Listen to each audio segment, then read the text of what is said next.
Det finns en stor rädsla bland många människor, har vi upptäckt, att ställa frågor till personer som man anar har varit med om svårigheter, till nyanlända svenskar. Det finns en rädsla att man ska väcka någonting till liv, någonting som är bäst att hålla undan och inte påminna personen om. Och det går att förstå den rädslan, tänker jag.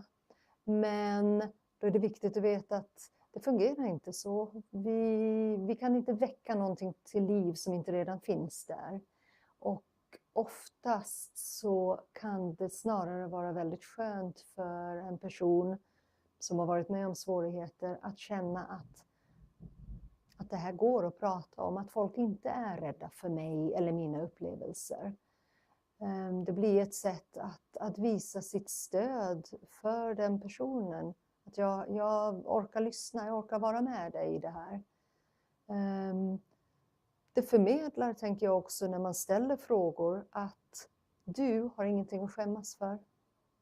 Därför att oftast så kan människor känna sig väldigt skamsna av att antingen ha varit med om svårigheter, att ha blivit utsatta själva för våldsbrott, kanske för sexuellt våld.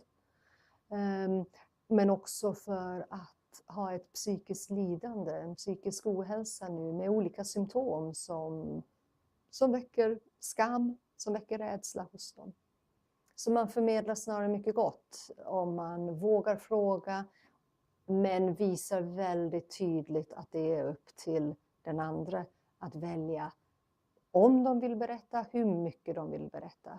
Så man behöver inte trycka på att det är bra för dig att berätta nu. Det kan man inte riktigt veta, men man kan veta att det är bra att du hör att jag frågar, att jag vågar vara här när du vill berätta. Om du vill berätta. Det tror jag är väldigt viktigt att förmedla.